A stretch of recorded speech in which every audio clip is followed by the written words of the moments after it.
indiferentes. Entonces, en este caso, estos términos y entradas indiferentes, pues pueden tomar en este caso, ceros o unos. Entonces, puede ser un 0 o puede ser un 1. Y se le coloca en este caso, pues, una tache, en este caso, o se le asigna una tache a esta entrada indiferente. En su caso, pues, en este caso, en el ejercicio que tenemos, pues se le está colocando a la salida, en el cual, pues, estas taches pueden ser ceros o pueden ser unos, pero en este caso, pues, no nos va a importar. En este caso, no nos va a importar, estas salidas. No nos va a importar si son ceros o unos, debido a que, en este caso, nuestro sistema lógico o las entradas que nosotros vamos a tener, que en este caso es W, V, Y y Z, pues solamente van a tomar las combinaciones del 0 al 9. En este caso, de la combinación del 10 al 15, estas nunca las van a presentar, en su caso, estas variables de entrada. Y entonces, por eso a la salida, pues, en este caso, a la salida, pues vamos a tener, pues, entradas indiferentes. En este caso, no me va a importar si es un 0 o si es un 1. En este caso, tengo los códigos válidos, que es del 0 al 9. Esos son los códigos, en este caso en binario es el 000 hasta el 1001. Entonces, esos códigos válidos son solamente los que van a tomar en cuenta ¿cómo se llama? Las variables de entrada. En el caso de los términos indiferentes, que es del 10 al 15, esos términos no los van a tomar en cuenta las entradas, en este caso W, V, Y y Z. Entonces, digamos que nunca vamos a tener en nuestro circuito estas combinaciones. Entonces, por eso que podemos ponerle como términos indiferentes a las salidas. Ahora, se puede representar con una cruz, con una, bueno, viéndolo de esta manera, con una X, con una D o con, en este caso, un guión. De esa manera se pueden representar los términos indiferentes en la tabla de verdad, y también se pueden utilizar en el mapa de Carnot para ayudar a simplificar la función de conmutación. En este caso, estos términos indiferentes nos van a ayudar para poder tener mayor cantidad de celdas encerradas en los mapas de Carnot. Entonces, en este caso, tengo el mapa de Carnot con min términos. Entonces, recuerden, min términos, estoy tomando los unos. Entonces, estoy tomando todos los valores que son unos. Como los términos indiferentes pueden ser ceros y unos, entonces en este caso estos términos indiferentes los tengo que tomar. Entonces tomo los unos y tomo los términos indiferentes. En este caso, con min términos. En el caso, si yo tomara max términos, entonces tomaría yo a cada salida los ceros y también tendría que tomar los términos indiferentes, ya que ellos también pueden valer 0. Pues aquí tengo los mapas de Carnot. En su caso tengo mapas de Carnot para la salida F0 y para la salida F1, que en este caso sería esta salida F0 y esta salida F1. También igual, a las salidas, ahora aquí ya tenemos no solamente una salida, ya tenemos 4 salidas. Entonces, también igual a las salidas voy a tener la salida más significativa, que es F3, y la salida menos significativa, que es F0. Entonces, en su caso, pues voy a tener F0, lo voy a realizar en este caso con min términos, entonces pongo los unos y pongo mis términos en este caso, o mis valores indiferentes con una X. ya que estos valores indiferentes están tomando el valor de 1, igual que los min términos. Entonces, en su caso, con ellos me apoyo, con estos términos indiferentes, me apoyo yo para encerrar la mayor cantidad de celdas. Entonces, si se dan cuenta, si yo encierro las 0, 4, 8, 12, 2, 6, 14 y 10, las estoy encerrando, entonces tengo un grupo de celdas de 8 celdas. En el caso de estos términos indiferentes, en la casilla 13, 15 y 11, pues no los puedo encerrar. En este caso, los podrían encerrar porque están tomando los valores de 1, pero pues en este caso la casilla 13, 15 y 11, pues no me ayudan en este caso para tener más cantidades en este caso, de celdas en un grupo. Entonces, recuerden, como X está tomando el valor de 0 y 1, pues en este caso solamente la casilla 12 y la casilla 14 y casilla 10 son las que me están ayudando para poder encerrar la mayor cantidad de celdas. En este caso, estas celdas están tomando el valor de 1. En el caso de la celda 13, 15 y 11, entonces estarían tomando el valor de 0. Entonces, esa es la ayuda que tenemos cuando en este caso hay términos indiferentes. Entonces, nos va a convenir cuando tengamos o podamos encerrar mayor cantidad de celdas. Si no podemos encerrar celdas, entonces en este caso, pues estos términos indiferentes los podemos tomar como si no estuvieran. Entonces, en este caso, yo al encerrar estas 8 celdas, entonces W y V se van a eliminar debido a que todas horizontalmente, todas estas 0 con este 1 se elimina, este 0 con este 1 se elimina, este 0 con este 1 se elimina y este 1 con este 0 se va a eliminar. En el caso de Y y Z, que es la Z es la menos significativa, en este caso tengo Y es un 0 y Y es un 1, entonces se elimina, Z es un 0, Z es un 0, se mantiene Z con valor de 0 y entonces en este caso tendría Z negada. Y entonces mi función F0 sería solamente la variable Z, pero negada.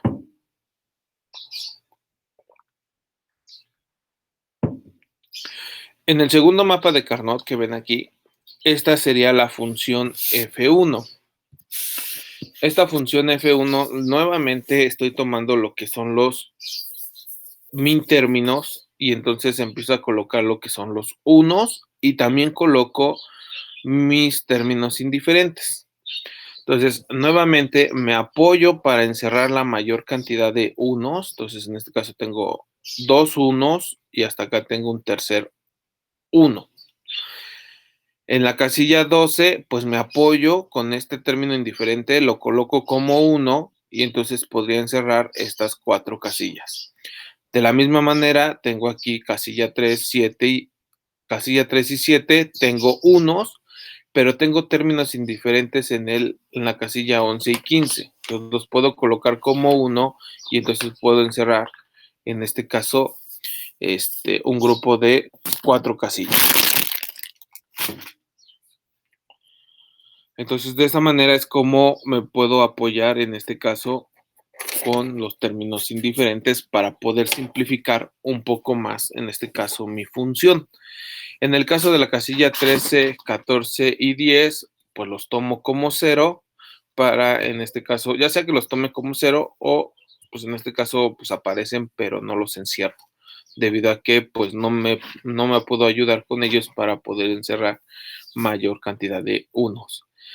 Entonces, en este caso, la función F1, W y V, en ambos grupos que yo estoy encerrando, pues van a desaparecer. Y en el caso de Y y Z, pues me va a quedar X negada, Y negada, Z negada, más, en este caso, y por z. Y entonces cuando yo tengo y negada por z negada más y por z, en este caso tengo la compuerta XNOR, la negación de la compuerta XOR. Entonces en este caso, pues solamente yo tendría una compuerta. En este caso tendría solamente una compuerta, que es la compuerta básica NOT. Y aquí tendría una compuerta, que es en este caso una compuerta universal, que es la compuerta XNOR.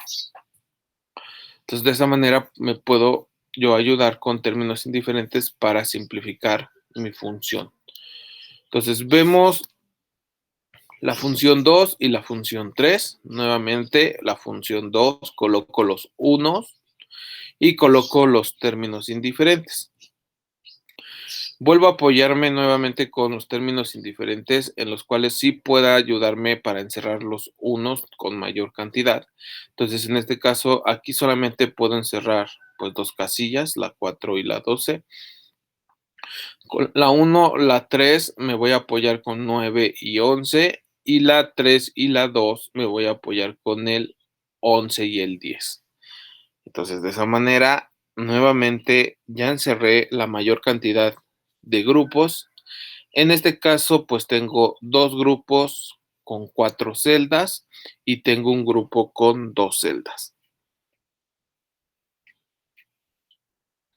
De esa manera, encuentro mi función.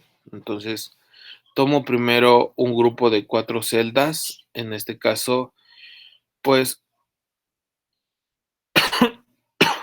en este caso voy a tomar,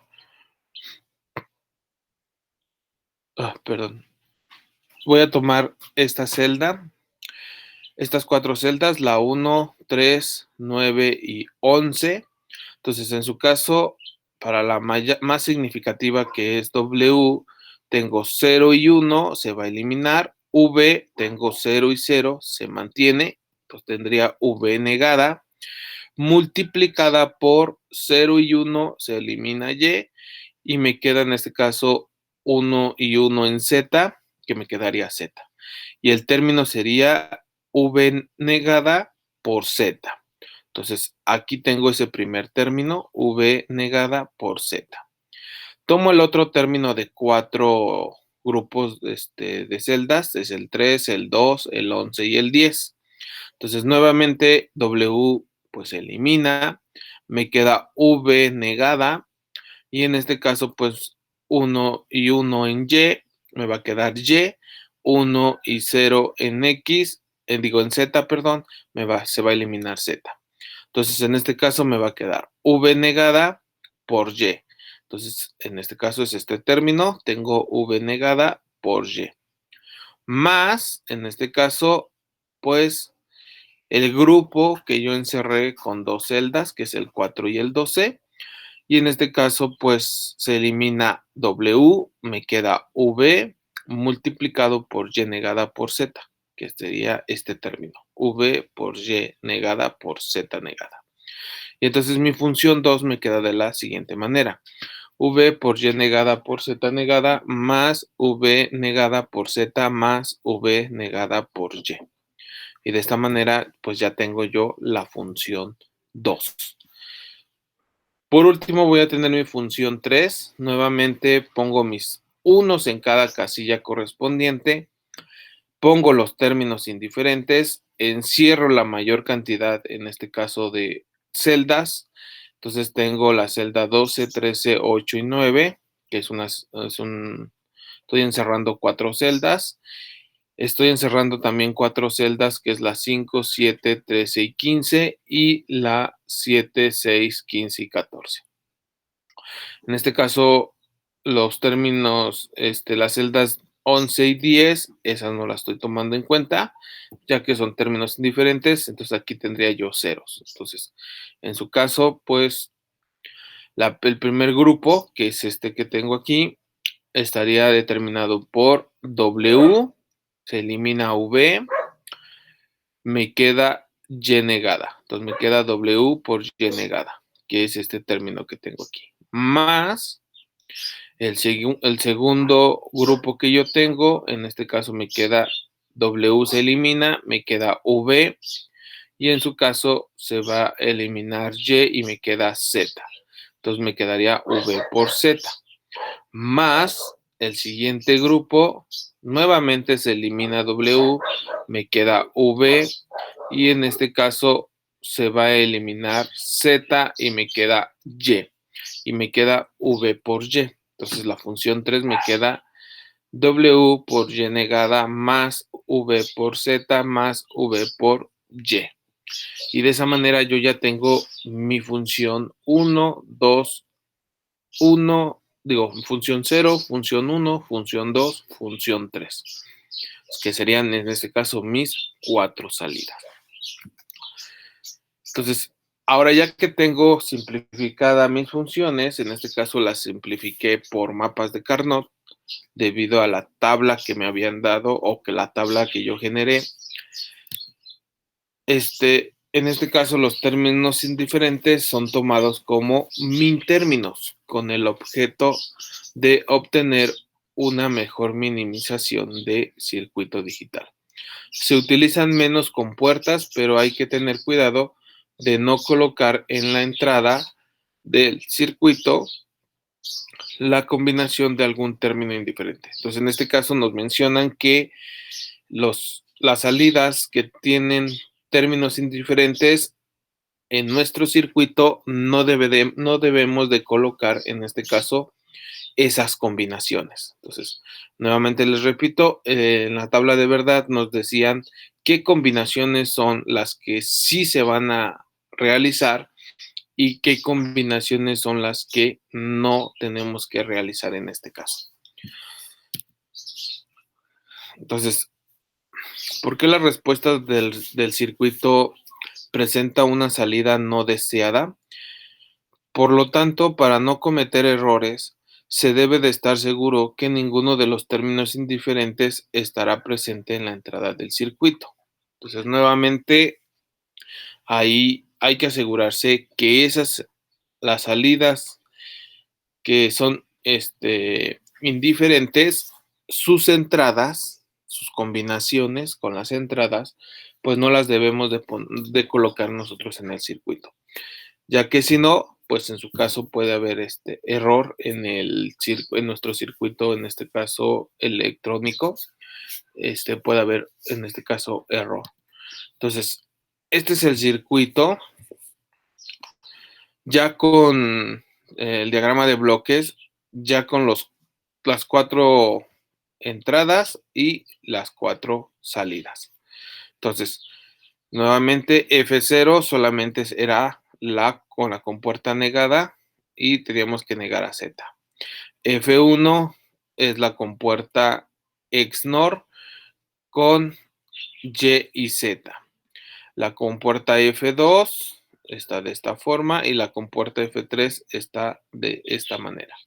Ahora, aquí, si se dan cuenta, tengo una compuerta AND con 3 entradas.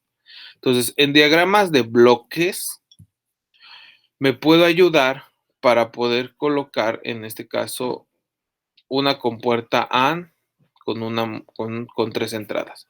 Si yo tengo una compuerta o una multiplicación con 4 entradas, entonces puedo tener una compuerta AND con 4 entradas.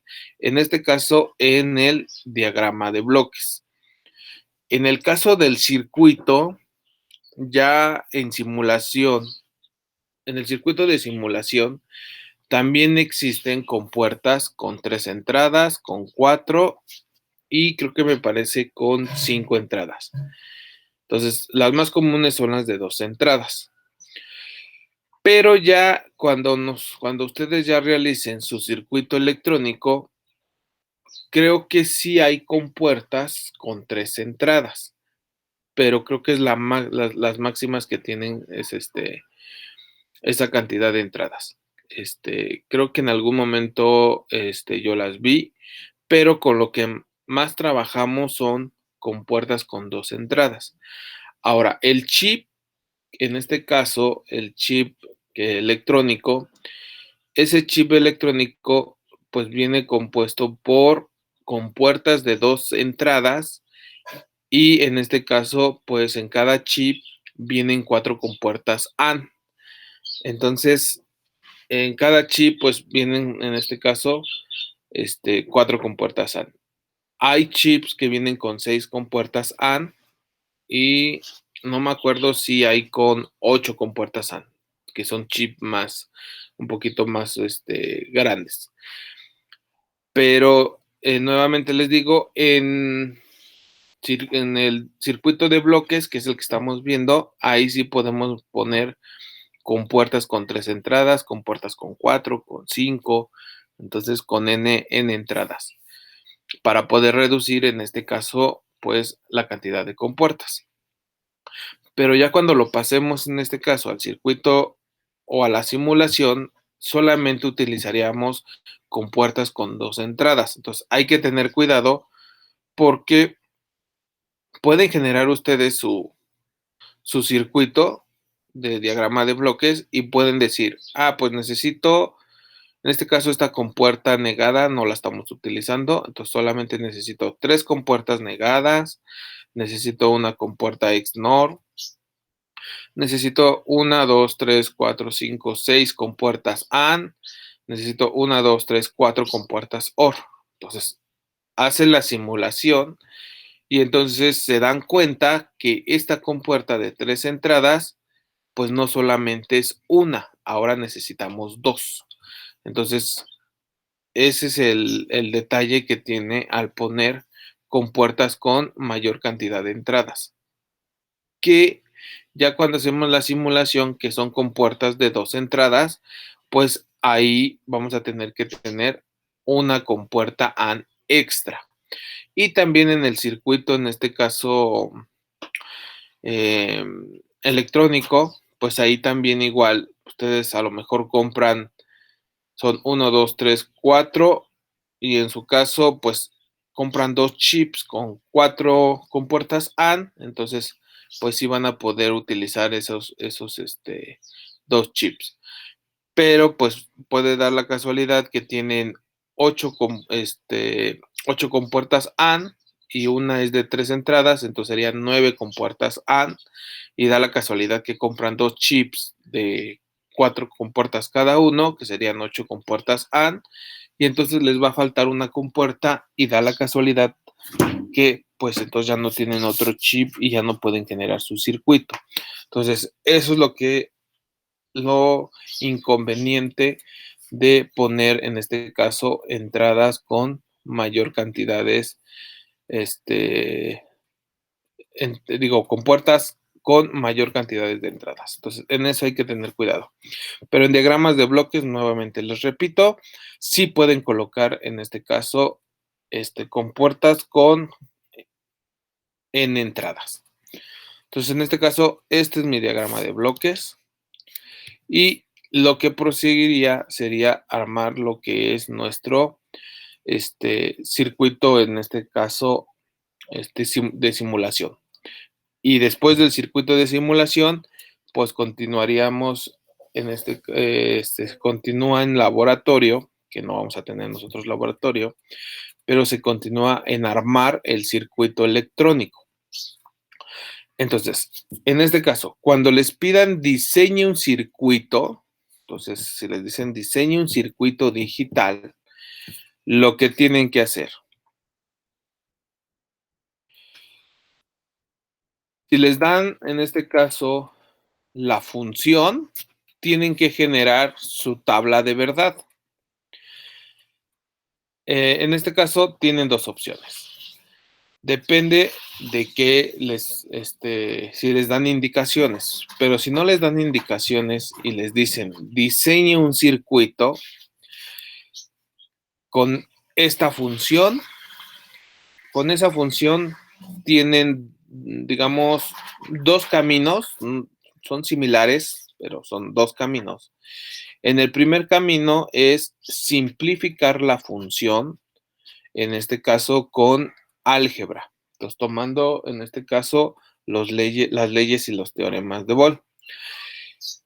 Ese es el primer camino. Entonces, diseña un circuito, nos dan la función y tenemos que simplificar esa función por álgebra. Realizamos el diagrama de bloques y realizamos la simulación y al último, pues se realiza ya la implementación del circuito eléctrico. O el segundo camino sería de la siguiente forma. Nos dan diseño un circuito, nos dan la función, obtenemos la tabla de verdad, tomamos min términos o max términos y lo realizamos y simplificamos por mapas de Carnot. Al tener la función simplificada, realizamos lo que es el diagrama de bloques por compuertas AND o OR o las compuertas básicas en este caso o básicas y se me olvidaron el nombre de las tres compuertas y universales, perdón. Terminan de hacer el diagrama de bloques, realizan la simulación y por último se hace la implementación del circuito, en este caso electrónico. Entonces, esos dos caminos son respecto a si les dicen que tienen que diseñar un circuito digital. Y les están dando, en este caso, la función. En el caso también, del mismo modo, si les dan la tabla de verdad, como en este caso, nos da la tabla de verdad, y si no nos dicen cómo simplificar la función, entonces, lo podemos hacer por mapas de Carnot, o la segunda, de la tabla, obtenemos en este caso min términos y max términos, obtenemos la función original, la función completa con max términos y min términos, y reducimos con álgebra. Realizamos diagramas de bloques y realizamos simulación y al último se realiza la implementación del circuito electrónico. Ahora, también igual les pueden dar ya el diagrama de bloques. Y entonces si les dan el diagrama de bloques y les dicen que diseñen un circuito, ese diagrama de bloques ustedes tienen que ver si se puede simplificar más. Si se puede simplificar más, hay que realizarlo. Lo simplificamos ya sea obteniendo la función y realizándolo por álgebra o realizándolo por mapas de Carnot. En este caso, si lo van a realizar por mapas de Carnot, ese circuito tendrían que sacar su tabla de verdad. Lo reducen con mapas de Carnot y nuevamente, ya que tienen la función simplificada, tienen que hacer su diagrama de bloques, su simulación y al último hacen la implementación del circuito electrónico. Entonces, siempre que les digan diseñe un circuito, dependiendo de lo que le den, en este caso, dependiendo de lo que ustedes tengan como información y pues lo que les estén pidiendo. Entonces, de esa manera es como ustedes pueden, en su caso, pues responder estos ejercicios. Entonces, ya tienen dos formas, dos métodos de simplificación. En su caso ya tienen la forma por álgebra y la forma por mapas de Carnot. Y en este caso hay salidas que nosotros no vamos a tomar en cuenta o combinaciones de entradas que no se van a tomar en cuenta. Entonces, en este caso, pues son términos y entradas indiferentes. Entonces, con esas solamente nos vamos a apoyar para poder generar la mayor cantidad de grupos. Entonces, ¿alguna duda o pregunta que tengan?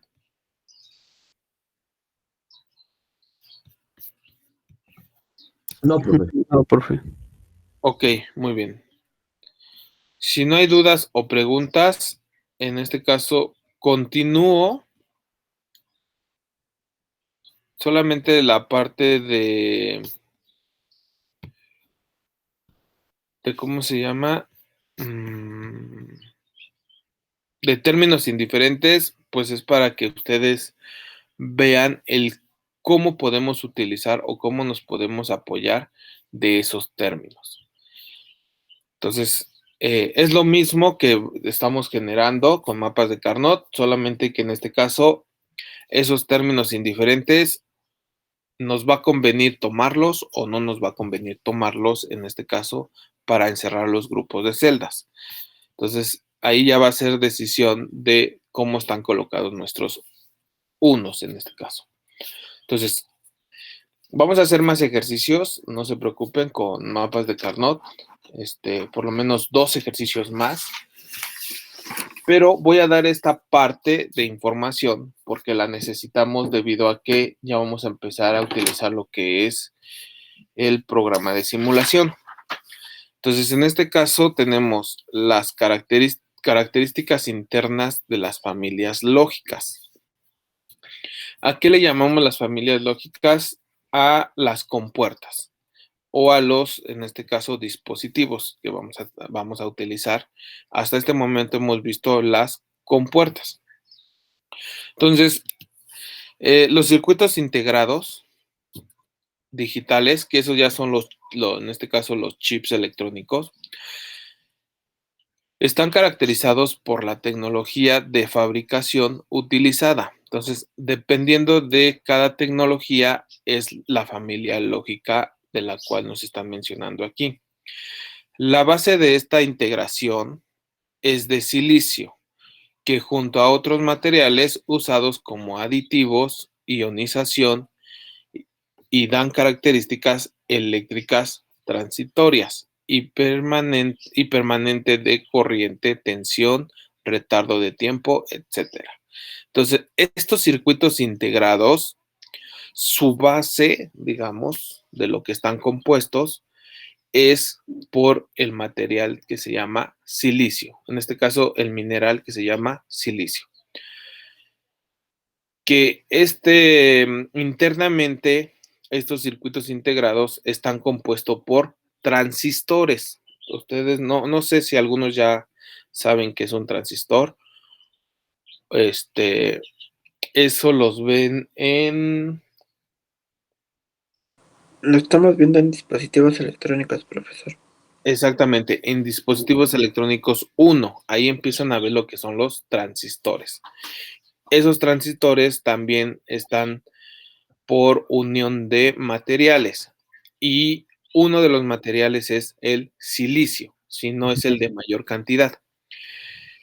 Estos circuitos integrados están compuestos internamente por transistores, en este caso transistores BJT o transistores MOSFET, que la mayoría ya son MOSFET.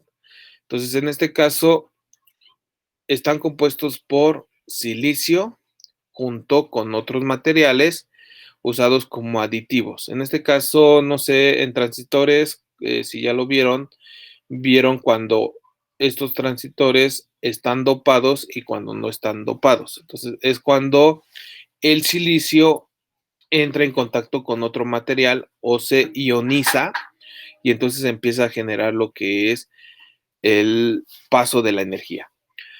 Entonces, en este caso, de este material están compuestos, en este caso, los circuitos integrales digitales.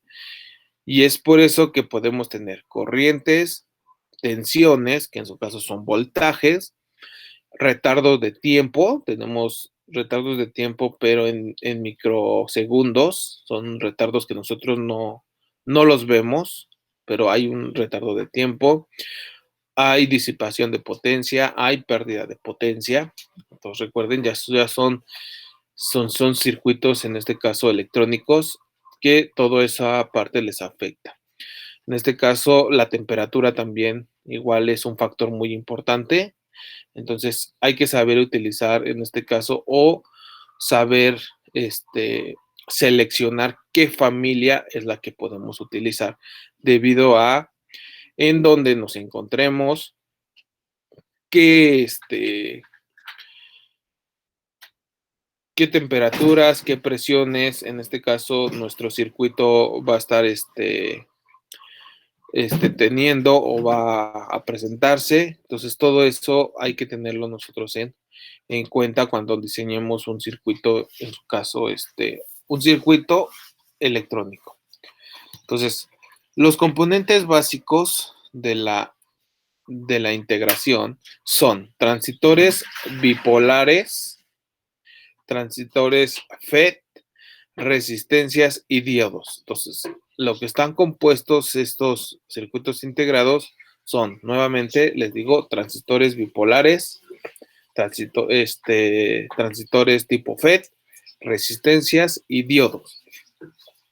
Estos originan comportamientos de tipo analógico en el circuito integrado digital. Entonces, estos dispositivos lo que hacen es, pues, originan internamente comportamientos de tipo analógico. En este caso, dentro del circuito integrado.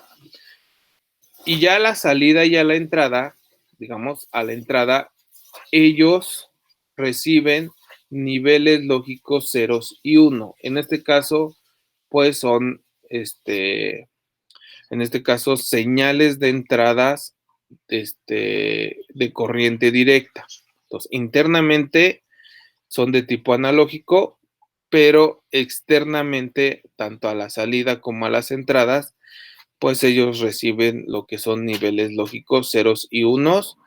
En voltaje y corriente, pues serían voltajes de corriente directa, que sería o un 0 o 5 volts, dependiendo también de la familia, es el voltaje que ellos pueden recibir. Y a la salida también vamos a tener 0 o 5 volts. Entonces, y también es una señal, en este caso, de corriente directa o corriente continua. Entonces, están suspendidos a rango de corrientes y voltaje que van a depender de las cargas que se conecten en esas líneas digitales. Entonces, tanto va a depender, en este caso, las corrientes y voltajes. A la entrada de las compuertas va a depender qué es lo que nosotros estemos conectando. Y a la salida, pues cuántos dispositivos se estén, en este caso, conectando a esa salida de esa compuerta. Específicamente de la tecnología de fabricación e integración utilizada en la construcción del chip. Entonces, necesitamos siempre, en nuestro caso, pues ver las características de nuestra compuerta para saber qué es lo que sí podemos conectarle tanto a la entrada o a la salida, para no poder perjudicar o, en su caso, pues dañar el circuito integrado. Las familias lógicas más utilizadas en el diseño de circuitos digitales son la familia TTL, la familia CMOS y la familia SL. En el caso de las familias TTL, son internamente están compuestos por transistores bipolares. La familia CMOS están compuestos por transistores FET y SL están compuestos por otros transistores que son de mayor calidad. La diferencia entre ellas determina el tipo de aplicación a la implementación del diseño lógico digital y el rendimiento del mismo. Entonces, por lo regular, la familia TTL es la familia básica. Digamos que es la familia, en este caso, de propósito general. En este caso, se utiliza más, lo utilizamos más laboratorios, pero sería de laboratorios en este caso, de estudiantes, de pruebas.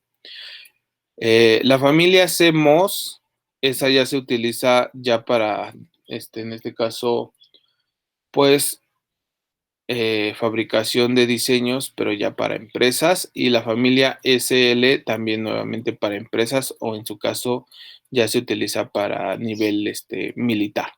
Entonces, ahorita vamos a ver cómo se dividen estas familias. Parámetros electrónicos de un circuito integrado digital. Entonces, los parámetros de las compuertas, estos integrados o chips, en este caso electrónicos, pues tienen parámetros electrónicos. Entonces, los parámetros de las compuertas lógicas están determinadas por el fabricante del circuito integrado. Entonces, estos parámetros van a depender más que nada de, pues, el fabricante.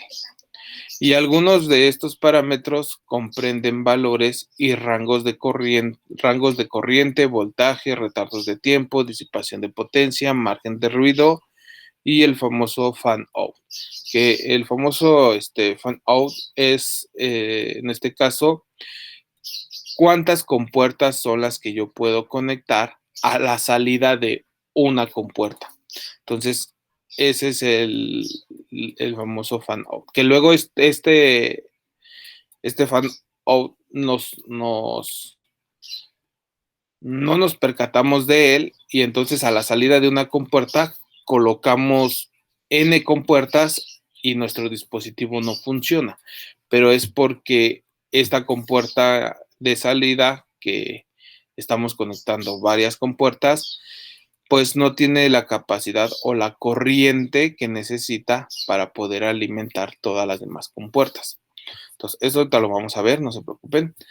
Todos ellos determinan las condiciones de operación del circuito.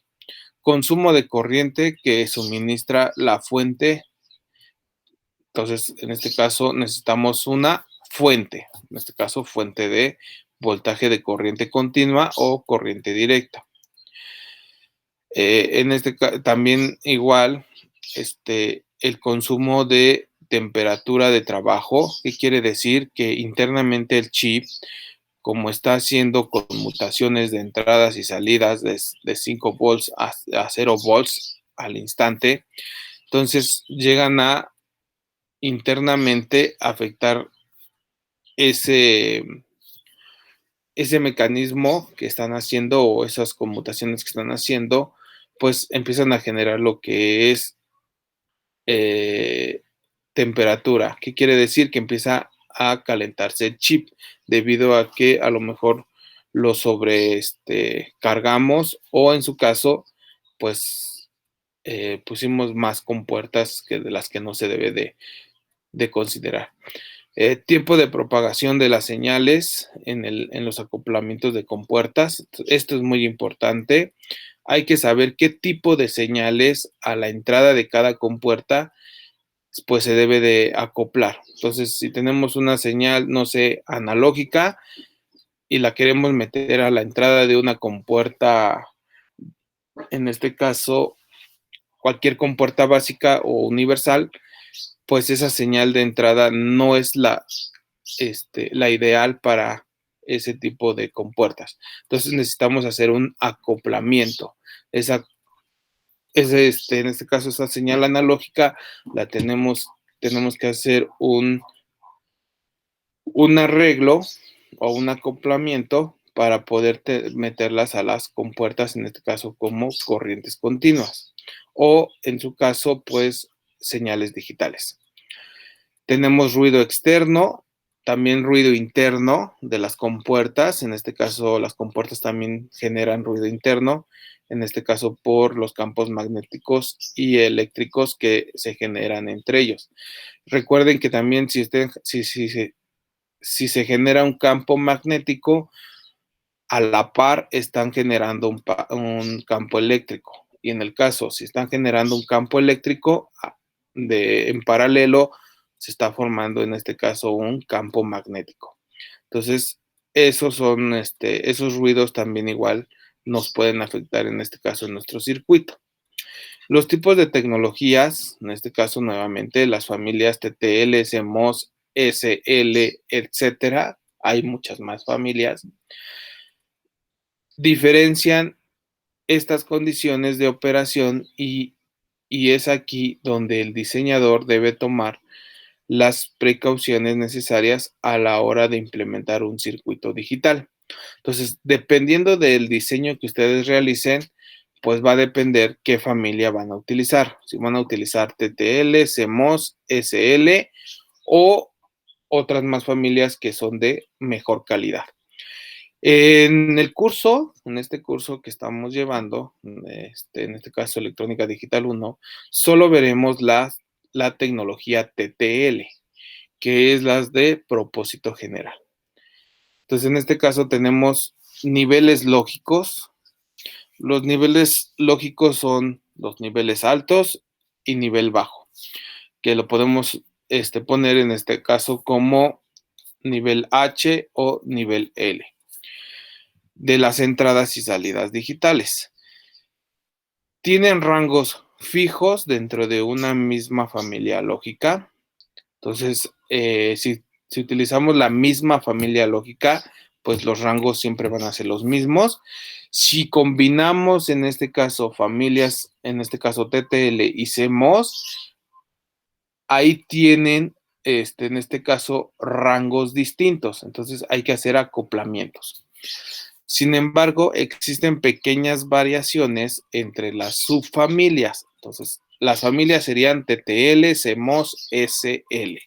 Y también de la familia TTL, pues tenemos subfamilias. En este caso de los circuitos, sí, con puertas digitales, comúnmente denominadas series de la familia lógica. Entonces, además de tener familias, ahora pues vamos a tener subfamilias. Se muestran los rangos de voltaje de entrada y salida, en este caso input, output, de los circuitos digitales. Los valores de estos están dados en los manuales de características técnicas del fabricante. Entonces, cada dispositivo que nosotros vamos a ver tiene su hoja de características. En este caso, su hoja técnica de características por el fabricante y se definen de la siguiente forma. Entonces, tenemos los voltajes de entrada y salida que se muestran, en este caso, en esta imagen, comprenden los valores que se deben de aplicar en cualquier circuito digital. Entonces, en este caso, tanto entradas como salidas, en este caso tenemos aquí una entrada y aquí tenemos la salida. Tenemos voltajes, en este caso, rangos de voltaje para saber si estamos en un nivel alto o estamos en un nivel bajo. Entonces, el rango de voltaje o de 0 a 5 volts, viéndolo de esta manera, o en este caso de VEE, que sería el negativo, hasta VCC, que sería la parte positiva, o VSS, que sería el negativo, que bueno, en este caso el nivel 0, o VDD, que son 5 volts. En este caso VEE es un 0 y aquí VCC serían 5 volts. También dependiendo de qué compuerta utilicemos, es el voltaje permitido. Entonces, en este caso estoy hablando de las familias TTL que ellos trabajan con 0 volts o con 5 volts. En este caso, los rangos de voltaje son de la siguiente manera. De 0 a el voltaje bajo y L máximo, digamos, este rango de voltaje de 0 hasta B y L, la compuerta, la entrada lo considera como un nivel bajo. Hay una zona indeterminada, ¿qué quiere decir? Si caemos en esta zona, entonces la compuerta no va a saber si es un 0 o es un 1. Entonces la compuerta, pues en este caso no va a hacer nada. Y cuando tenemos un estado alto, pues va a ser desde el voltaje de entrada alto mínimo hasta el voltaje VCC. Entonces, estos son los rangos más o menos. A la entrada de una compuerta TTL es de 0 volts a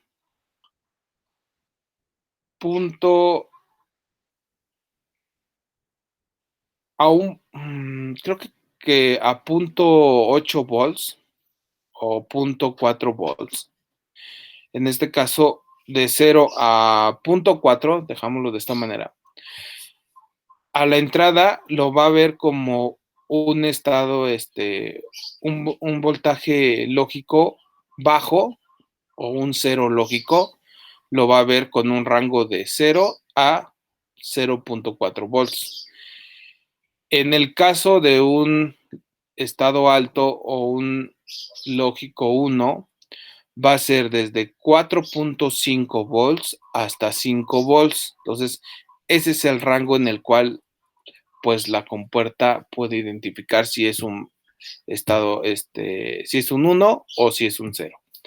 Del mismo modo, a la salida, si se dan cuenta, a la salida, pues el rango tanto de entrada, digo, de estado alto como de estado bajo, el rango es más limitado a la entrada. Entonces, en este caso, si aquí teníamos de 0 a 0.8, aquí a la salida vamos a tener de 0 a 0.5. En el estado alto vamos a tener, en vez de 4.5 a 5 volts, vamos a tener 4.3 a 5 volts. Digo, 4.8 a 5 volts. Entonces, aquí, a pesar de tener a la entrada una diferencia de voltaje para un nivel alto de 0.5 volts, aquí solamente vamos a tener 0.2 volts a la salida de diferencia de voltaje. Y del mismo modo en el estado bajo. Entonces, así es como funciona. Recuerden, si la compuerta cae en una zona indeterminada, ¿qué puede pasar?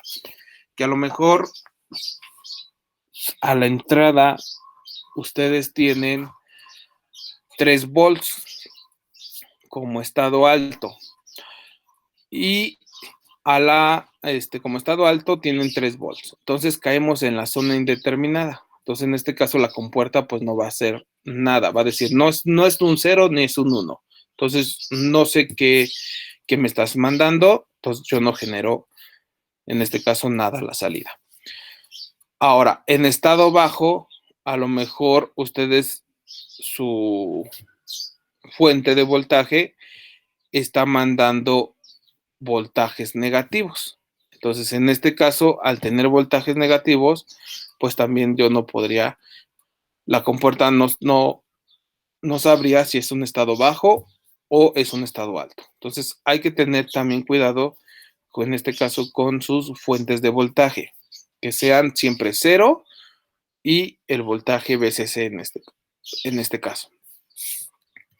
Entonces, el nivel alto o 1 o H sería, tiene que estar entre el rango voltaje de entrada alto mínimo debe de ser menor o igual al voltaje de entrada alto menor a VCC o VDD. Entonces, este VCC y este VDD depende ustedes qué es lo que coloquen. Pueden colocar como VCC igual a 5 volts o VDD igual a 5 volts.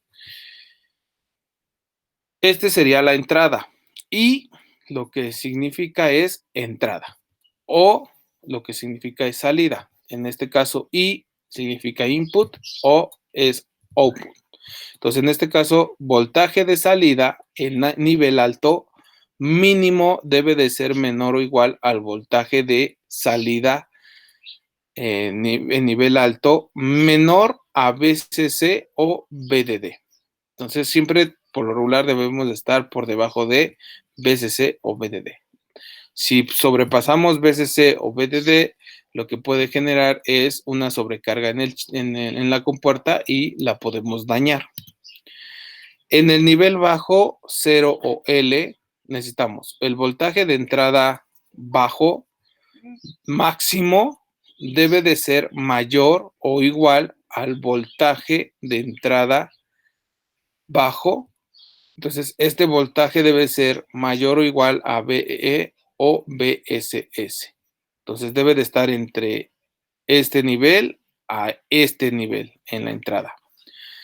En el caso del voltaje de salida bajo, debe de estar entre el nivel BEE o BCC al nivel voltaje de salida en nivel bajo máximo. Entonces, esos son los rangos, son estos rangos, en este caso L debe de estar a la entrada entre estos dos rangos y en el nivel o en el estado alto debe de estar en estos rangos. A la salida, ahí la compuerta nos va a decir pues en qué voltajes debo de estar yo o qué voltajes son los que me da el chip a la salida. Entonces, estos son debido a el voltaje.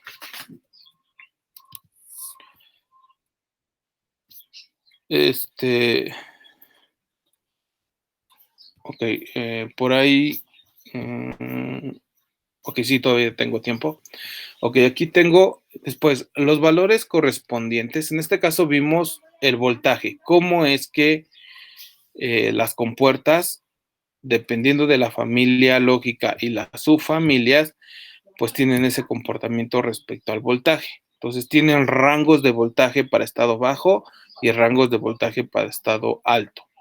Los valores correspondientes de el voltaje de corriente continua o el voltaje de DDD, ya sea BCC o BDD, y BEE y BSS, en este caso son voltajes ceros, se establecen con la fuente de poder. Entonces, en este caso va a depender de nuestra fuente, dependiendo de la familia utilizada. Del mismo modo, las líneas de los circuitos integrados digitales drenan y conducen corriente que dependen de la familia utilizada y de los niveles lógicos. Entonces, en este caso siempre va a ser respecto a las características de cada circuito integrado que nosotros tengamos. Ahora, en la corriente tenemos la corriente de entrada alta máxima o corriente de entrada máxima cuando la línea o compuerta digital está en nivel lógico alto. Entonces, cuando estamos en nivel lógico alto, vamos a tener una corriente de entrada máxima. Digamos que en este caso, nuestra compuerta, pues solamente va a permitir la entrada de esa corriente. Si es mayor esa corriente, en su caso, pues podemos dañar el chip. Entonces hay que tener cuidado. La corriente en estado bajo, máximo, también corriente de entrada máxima, cuando la línea o compuerta digital está en nivel bajo. Entonces, cuando tenemos un nivel bajo, también igual, tiene su corriente máxima. Tenemos la corriente de salida máxima, en este caso, pues cuando a la salida tenemos un nivel lógico alto, tenemos la corriente de salida máxima, en este caso, cuando nuestra compuerta tenemos a la salida un nivel lógico bajo. Entonces, estos son los parámetros de corriente. Entonces, hay que tenerlos también esto en cuenta. ¿Cómo vamos a limitar nosotros, en este caso, a la entrada la corriente que se necesita? En este caso, lo que nos importa un poco más son las corrientes de entrada, debido a que ahí si sobrepasamos la corriente de entrada, tanto en estado alto como en estado bajo, podemos quemar el chip. A la salida, no tanto nos vamos en este caso, a preocupar, debido a que el chip, pues automáticamente él te da la corriente de salida máxima o la corriente en este caso, en estado alto, o la corriente de salida máxima en estado bajo. Entonces, ahí automáticamente el chip te da esa corriente. A la entrada es donde sí nos tenemos que preocupar para que no excedamos esas corrientes, ya que si excedemos esas corrientes, podemos quemar en este caso el chip. En el caso de la salida, ¿cuándo nos va a preocupar esa corriente? Pues en el caso de qué dispositivo vamos a a, en este caso, conectar después. En el caso, a lo mejor tenemos compuertas y si vamos a colocar, no sé, un motor que necesita mayor corriente, entonces ahí se tiene que hacer un acoplamiento para poder suministrar la corriente suficiente al motor, ya que la compuerta, pues sus corrientes son muy pequeñas.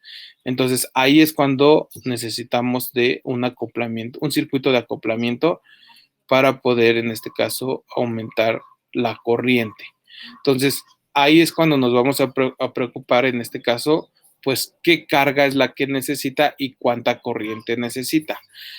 Si la corriente es suficiente con la corriente de salida máxima que nos están dando, en este caso, pues lo conectamos directo a la compuerta.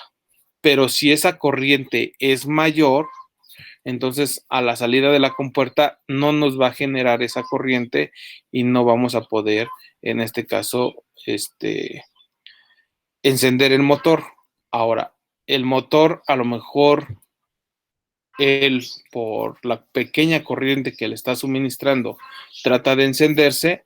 Recuerden, un motor o un dispositivo, al forzarse para encenderse, pues en este caso, pues genera o es lo que dice, necesito mayor corriente, la puedes, en este caso, pues suministrar esa mayor corriente, como la salida de la compuerta no le va a dar la corriente suficiente, el motor le va a exigir más corriente y entonces también del mismo modo, pues podemos en este caso quemar ese chip. ¿Cómo lo podemos dañar o quemar? En este caso por calentamiento de temperatura, ya que los circuitos internos van a empezar a querer generar mayor corriente, se van a sobrecalentar y entonces podemos dañar el chip. Entonces hay que tener cuidado en este caso también con la corriente, tanto de entrada como de salida. Estos parámetros dados por los fabricantes de circuitos integrados deben de ser respetados, ya que de ello dependerá el buen funcionamiento del circuito digital implementado. Entonces hay que tener cuidado con estos parámetros, tanto el voltaje como la corriente. Conexión de salida fan-out. En este caso, el acoplamiento directo de compuertas tiene limitaciones que determinan la cantidad de entradas que se pueden conectar a una salida. En este caso, esta conexión de salida, que es el fan-out, esta conexión de salida va a depender de, a la salida de una compuerta, cuántas compuertas yo puedo conectar. Hay un límite de compuertas, entonces eso va a depender tanto de sus corrientes como de sus voltajes. En el caso de la simulación, ahí no vamos a tener tanto problema porque en la simulación siempre se van a mantener los voltajes y las corrientes. Entonces, pues ahí podemos conectar una infinidad de dispositivos. En el caso ya cuando ustedes generen sus circuitos electrónicos, su circuito digital electrónico, digamos ya en la práctica, entonces, ahí sí hay que tener cuidado. ¿Por qué? Porque cada circuito que nosotros conectemos, recuerden, siempre va a haber una caída de voltaje y siempre va a haber una caída de corriente, dependiendo de cómo estén colocados. Si están colocados en paralelo, nosotros vamos a tener en este caso caídas de corriente. Si nosotros colocamos los circuitos en serie, pues en este caso vamos a tener caídas de voltaje. Entonces,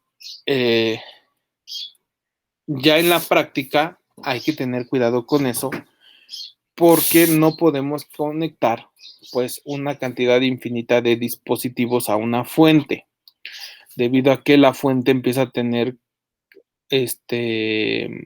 divisiones tanto de corriente como de voltaje y entonces entre mayor cantidad de dispositivos que nosotros conectemos, a lo mejor la fuente no los puede alimentar. Necesitaríamos poner una segunda fuente para poder compensar esa corriente o ese voltaje que necesitan todos los dispositivos electrónicos. Entonces, hay que tener cuidado con eso, más que nada en la práctica. En la simulación, como todo es ideal, no hay problema, pero ya en la práctica, en sus circuitos electrónicos, ahí sí hay que tener cuidado debido a que pues nuestra fuente nunca es infinita o nunca es ideal.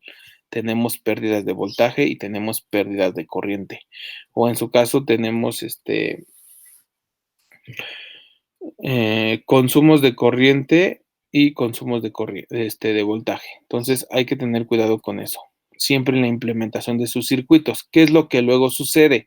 Que en este caso su circuito ya lo tienen elaborado en la práctica en el protobol y da casualidad que no funciona, pero no funciona no es porque lo hayan hecho mal, sino porque no, la fuente que ustedes están utilizando no es la suficiente para generar, en este caso, los voltajes y las corrientes necesarias. Entonces, hay que tener cuidado con eso.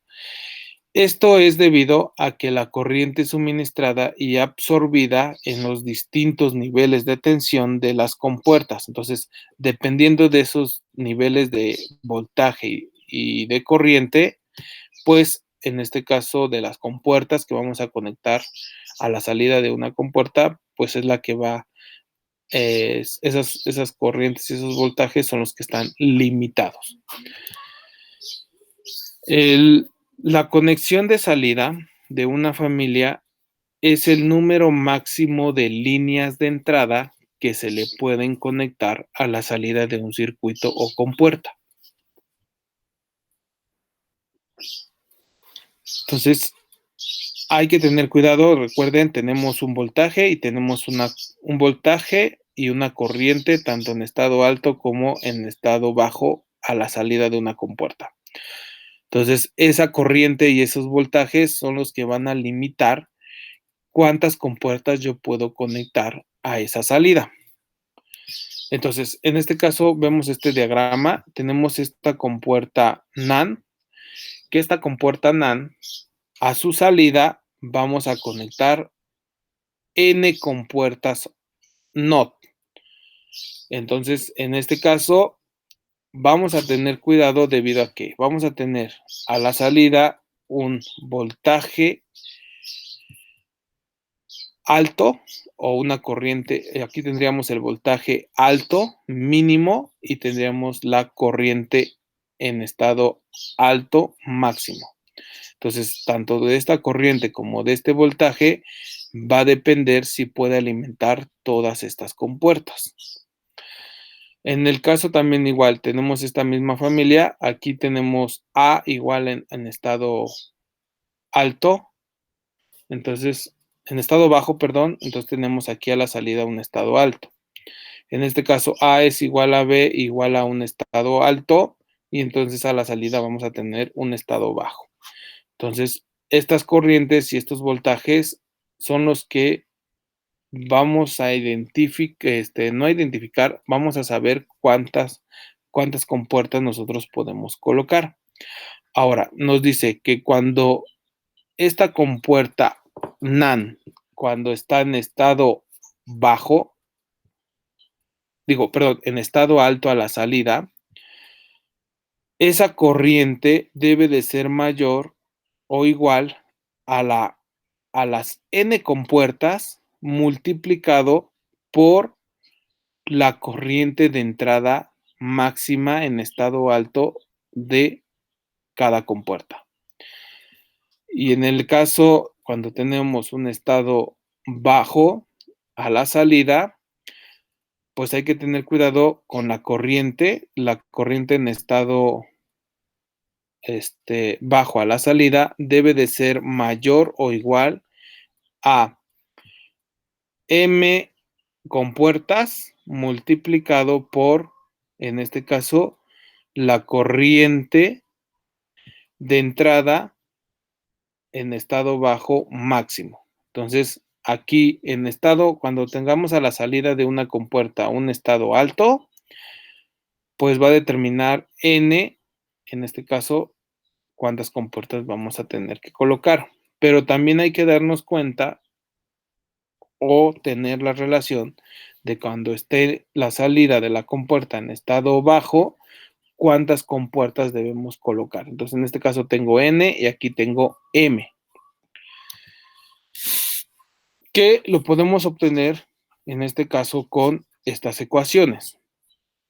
M, que es en estado bajo, debe de ser menor o igual a la corriente de salida en estado bajo máxima entre la corriente de entrada en estado bajo máxima.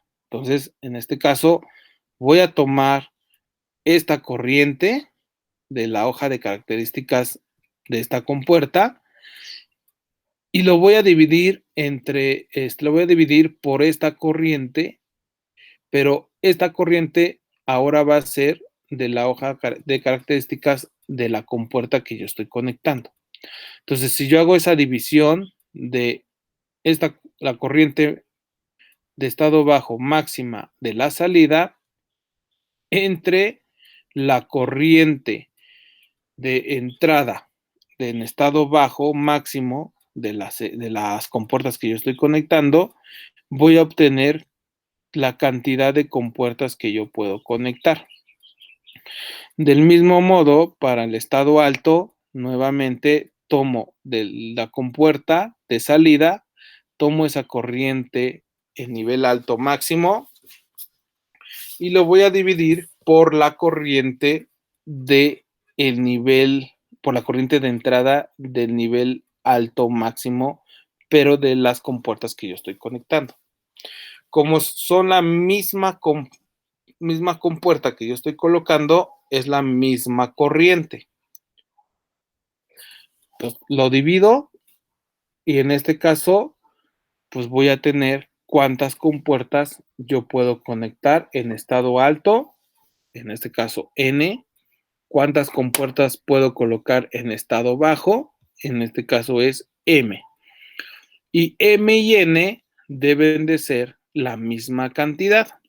Entonces, digamos que si hacemos la operación y M me salen 5 compuertas y N me salen 3 compuertas, entonces en este caso solamente puedo conectar 3 compuertas, debido a que N tiene menor cantidad de compuertas. Entonces, por lo regular siempre se toma, en este caso, de la variable M y N, la de menor cantidad.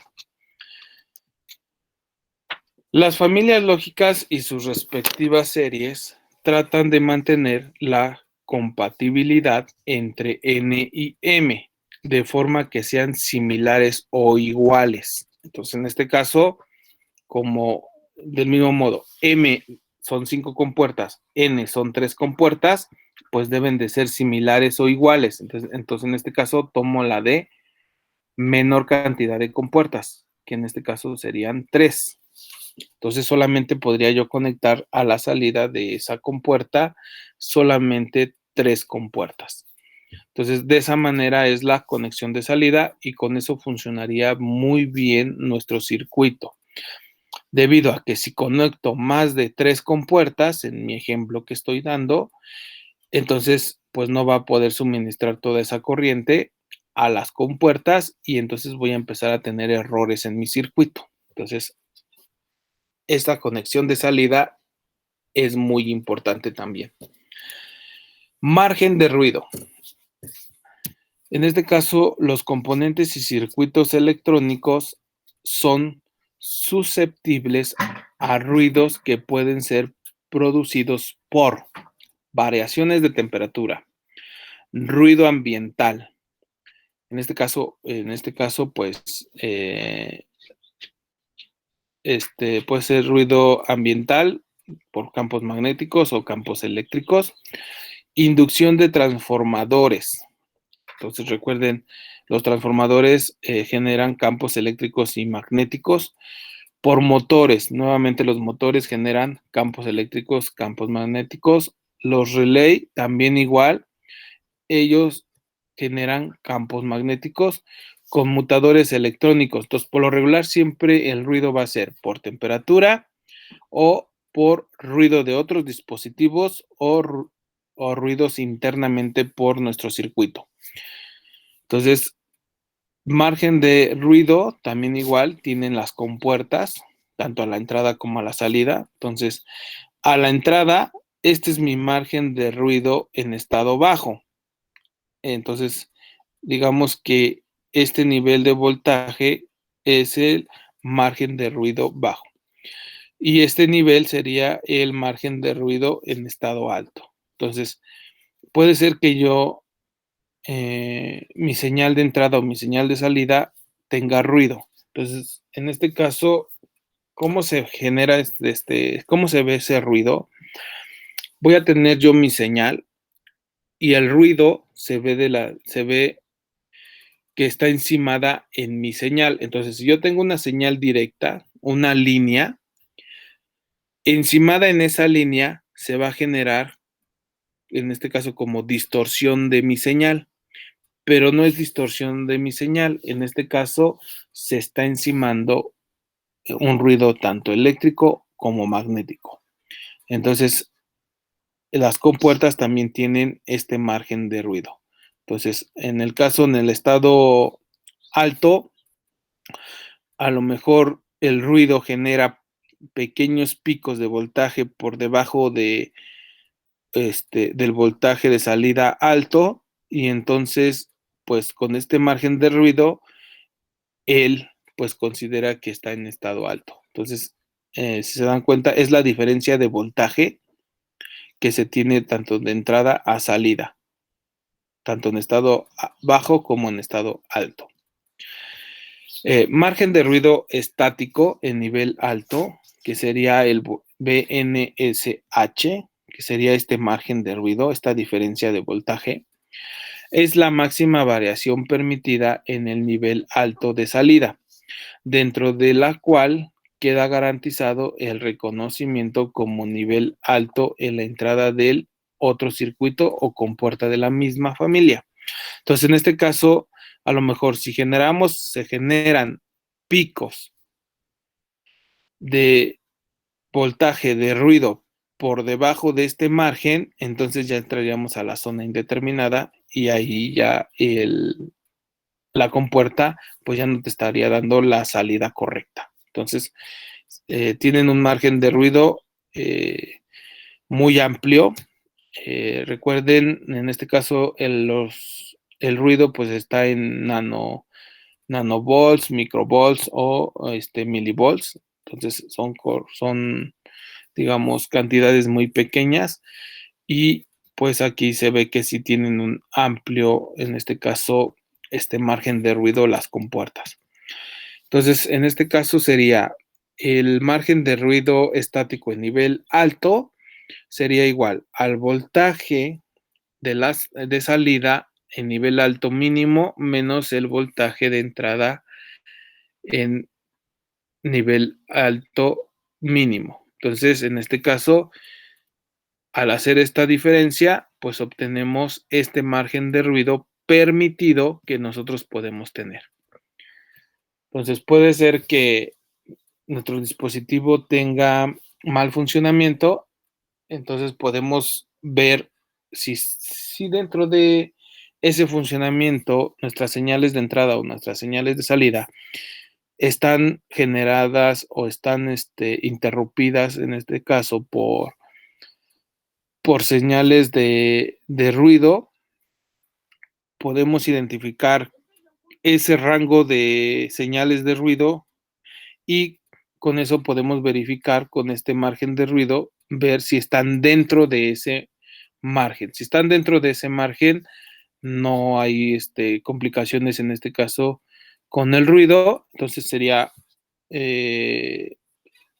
lo que estaría haciendo mal funcionamiento de nuestro circuito, pues en este caso sería otra variación. Pero si estamos por fuera de ese margen de ruido, entonces hay que a nuestras señales, tanto de entrada o como de salida, pues hay que hacer filtros para poder bajar ese margen de ruido. Entonces, esa sería unas opciones.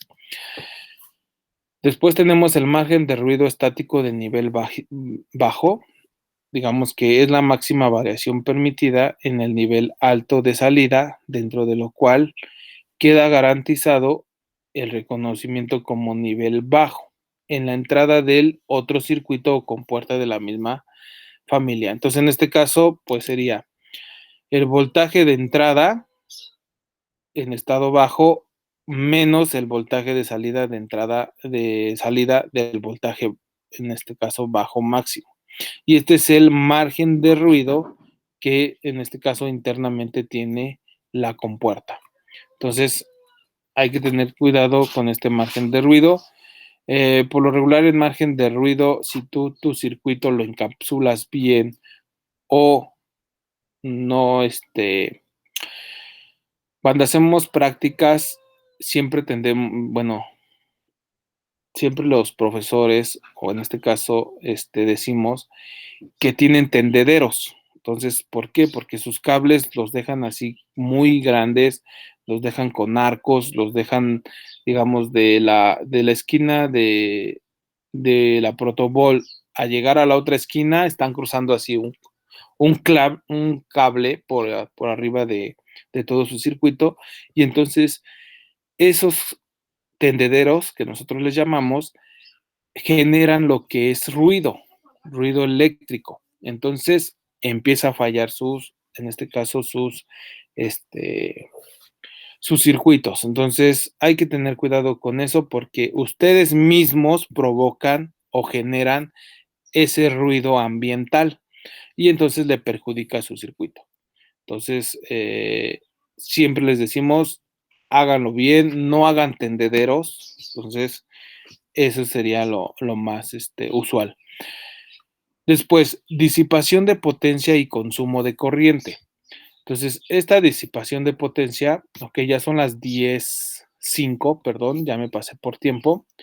Entonces, seguimos viendo la siguiente clase, lo que es disipación de potencia y consumo, las demás características, en este caso, de estos dispositivos. Y vamos a ver algunas familias para que vean que sí hay diferencia entre ellas.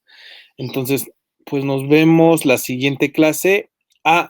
De una vez les menciono, el día de mañana, por motivo personal, no voy a poder dar clase. Entonces, pues no